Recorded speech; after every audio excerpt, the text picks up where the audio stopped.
You came. Welcome, welcome. You must be hungry from your journey. Would you like something to eat? You came.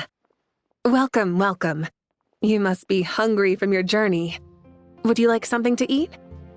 Oh, thanks, but no thanks. We've been eating the whole way here. We had a mushroom platter, Zap's meat stew, butter braised chicken, hot sour pudding. Paimon's positively stuffed. All right, all right. No need for all that detail. I'm starting to get hungry myself. Maybe later then. We can wait till everyone's got an appetite, then I'll head out for a meal together. Sounds like a plan. Let's find somewhere to sit down.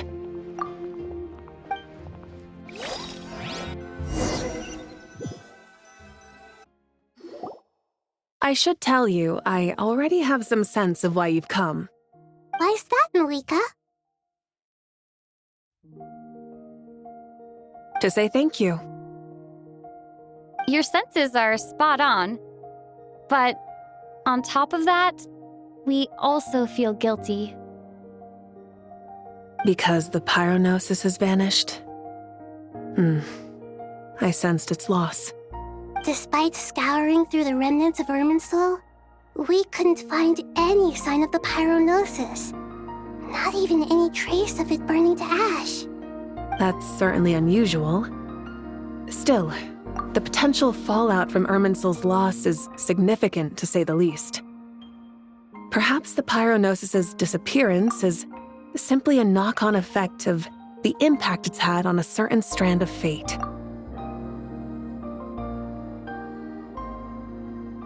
There's no need to feel guilty. We were clear that this time, there was to be no returning, only giving. Pure and simple. Thank you really is a fascinating phrase. We use it to express gratitude for the smallest of things. Yet, when faced with a kindness too immense to describe, we use exactly the same words.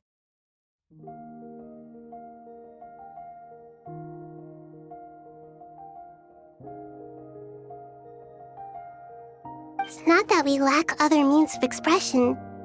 It's that when we truly need to express our feelings, the simplest and purest words are always the most powerful. You're right. In Natlan, we prefer simple expressions too. Companionship, friendship, support. They might not sound fancy, but the sentiment behind them is sincere. That's wonderful to hear. Sincere feelings are often a vehicle for the deepest wisdom of all. Irminsul's destruction doesn't seem to have done you much harm. I'm glad to see you're doing well. There's still a lot of work to do, but before we begin, we felt it was important to come here and speak with you.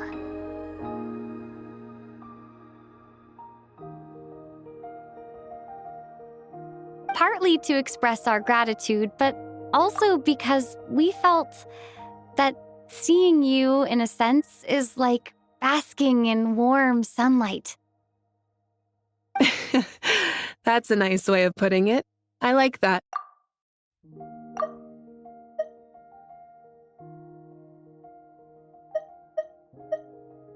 To tell you the truth, though, I'm not a fan of somber meetings. So, since there's nothing more to say, why don't we go bask in some actual sunlight? The weather's beautiful today.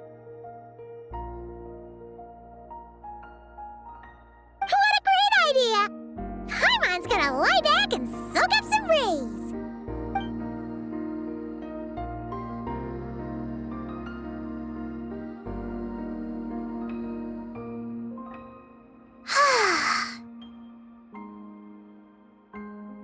In that case, I think I'll lie down for a bit too before we head to our next stop.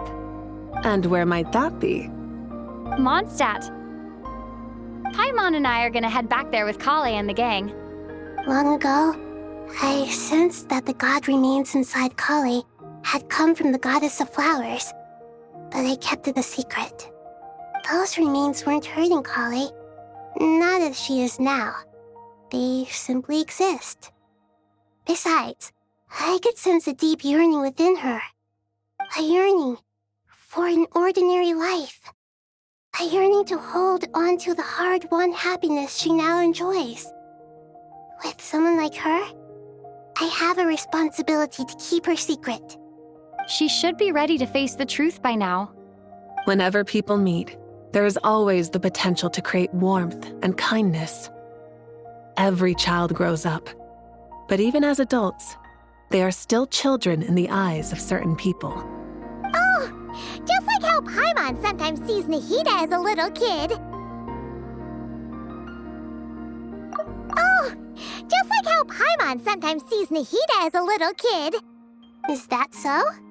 Well, anyone who's friends with a kid is probably a kid themselves. Of course! And there's nothing wrong with that. When we get back, we'll actually be hanging out with another of our friends who happens to be a kid. Or more like looking after, in her case. Anyway, we'll always be there to watch out for our friends. Dear Sucrose, when you receive this letter, I'll probably be as busy as always. But busy with wonderful things. That's because I'm no longer a trainee. I'm now an official forest ranger. Impressive, right? Sino said that official rangers sound much tougher than trainees. Though he did say it was already pretty tough to start out with. You probably heard that something big happened in Sumeru recently. Don't worry, it's all been taken care of. We're heading to Mondstadt soon, so if you're free, maybe we could meet up? Plus, it's not just me, a few of us are going. Hey, do you still remember that time we all got together? You know, when we all went to the Windbloom Festival? It'll be just like that.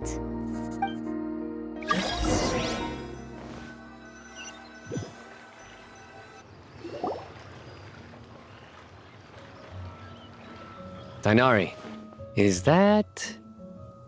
Don't you say it! Is that the great Vayu-Vyastra? Behold, the great Vayu-Vyastra, General Mahamatra. How times have changed.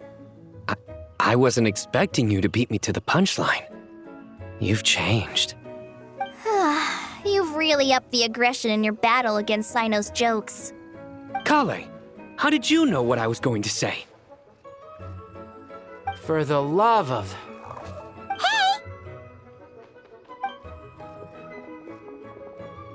Traveler! Paimon! You're right on time! I hope we haven't kept you waiting. Kalei!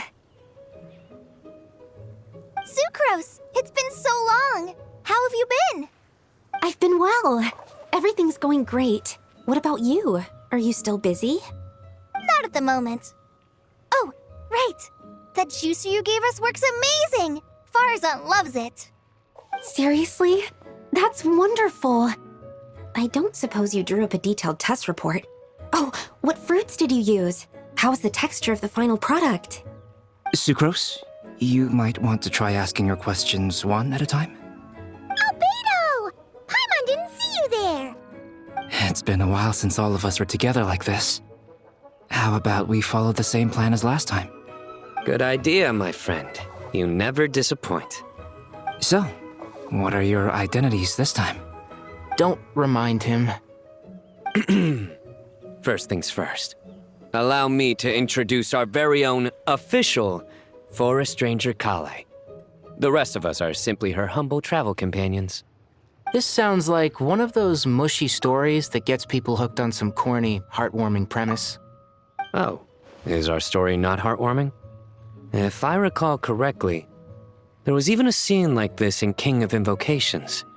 Besides being heartwarming, our story's also about tough, impressive-sounding job titles.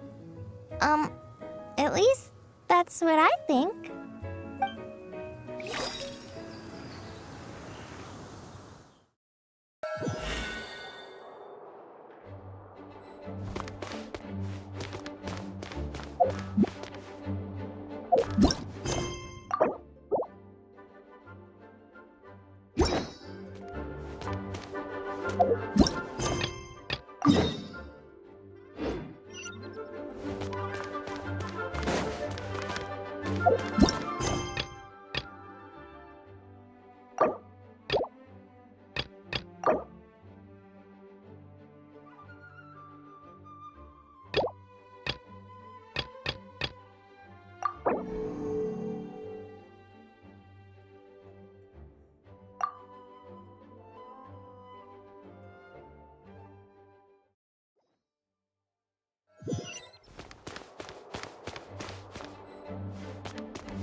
Oh, you're here already?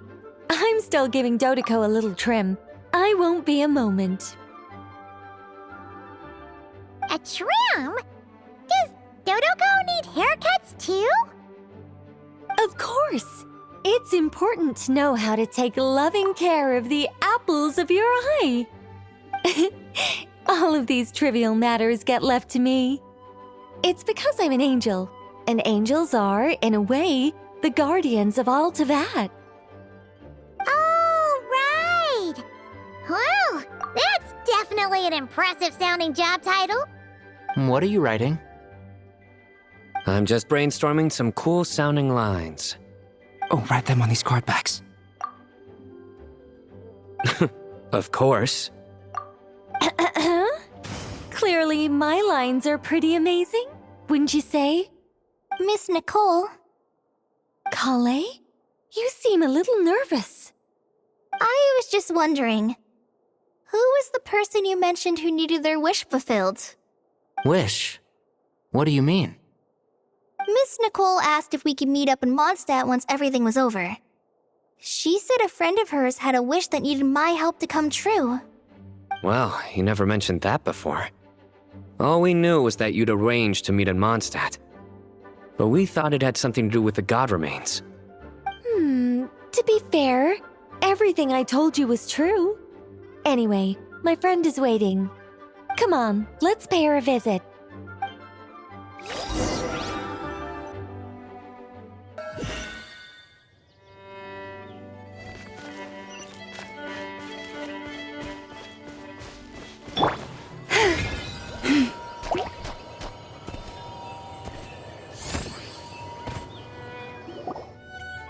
Huh? You're... Surprised? I bet you weren't expecting to meet a woman like me beneath this beautiful tree in a faraway land. An oasis will spring from the place where a djinn resides. That saying falls somewhat flat here in Mondstadt, given that everywhere is already so lush and green. Liloupar, what are you doing here? I made friends with Miss Nicole. I asked her to bring me here and then invite Kale to come.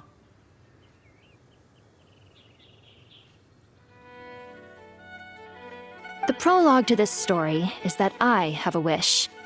It has stirred within my heart for centuries, millennia even. Originally, it was merely Al-Ahmar's lie, but now it has become reality. Could this be... related to the goddess of flowers? My dear young lady, my mistress left her final trace in this world upon you. I can't tell you how glad I am to see you here.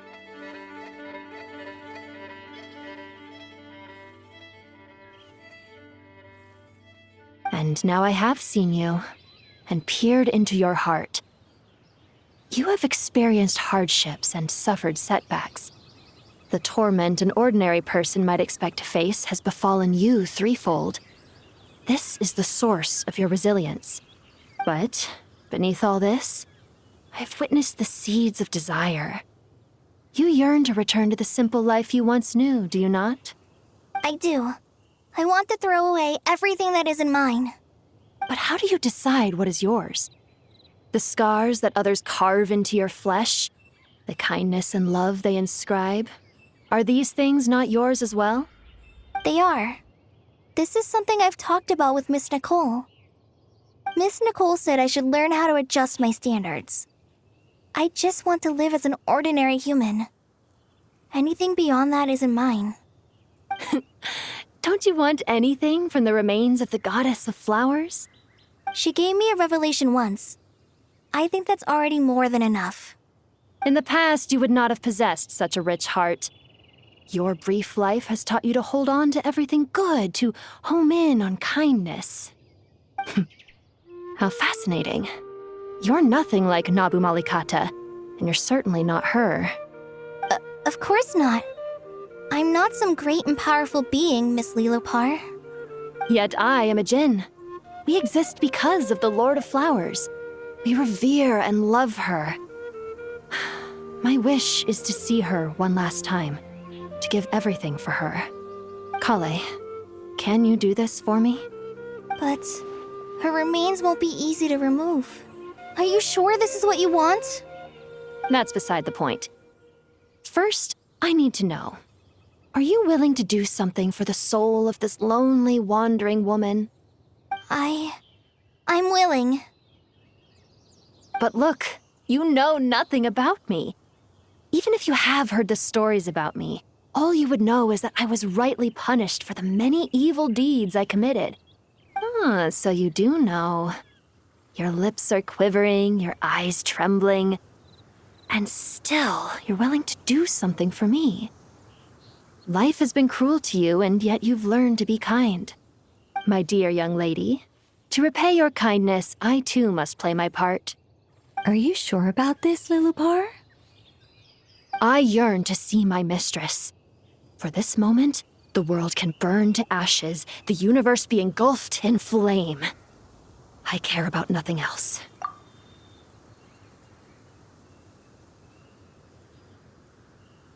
And you, Kale, I can give you a gift. You'll become just another ordinary human. But Miss Liloupar, what will happen to you? My wish will be fulfilled, and I can die happy.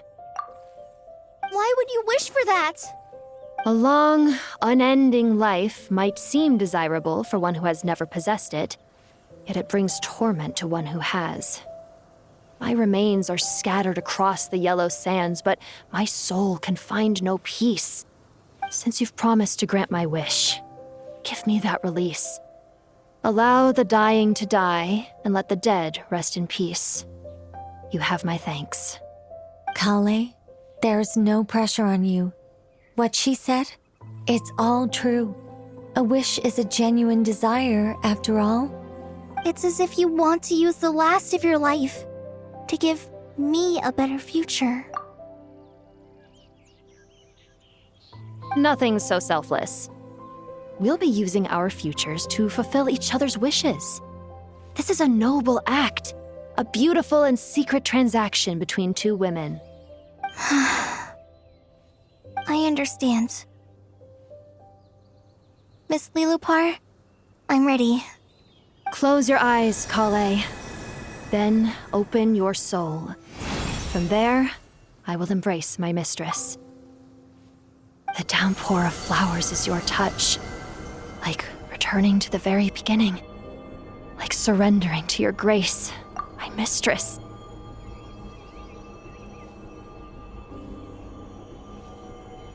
People say that devotion is beautiful, yet filled with pain. How foolish of them. For me, devotion is beautiful, pure and painless. Devotion is my love. Thank you.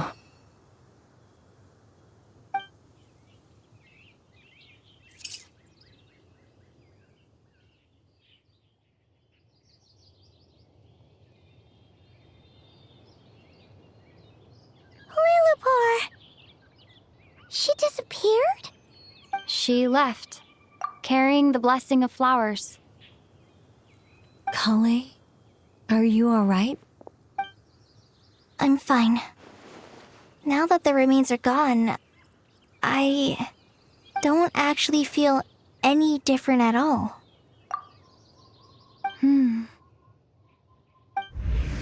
Those remains weren't hurting Kale. Not as she is now. They simply exist. Besides, I could sense a deep yearning within her. Kale must have already received what she was yearning for. I'm doing fine. I feel relaxed. There's really no need to worry. Then my wish has come true, too. To become ordinary? That's just one of my wishes. Actually, I have a few more. For instance, I want to protect the people I meet and help them find happiness. That sort of thing. So between Miss Liloupar and me, you fulfilled 2 wishes already, and protected 2 people. Wonderful, isn't it? I feel so fantastically happy. I guess that settles things here. So what's next? What do you want to do when we get back to town? Clay, look who I've brought to see you.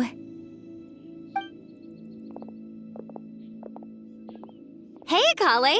I heard you guys were holding some kind of secret event. How come you started without me? Huh? Oh no, it's nothing like that. We were just saying goodbye to an old friend. Really? Who? Me. The old me. So that's what this is all about.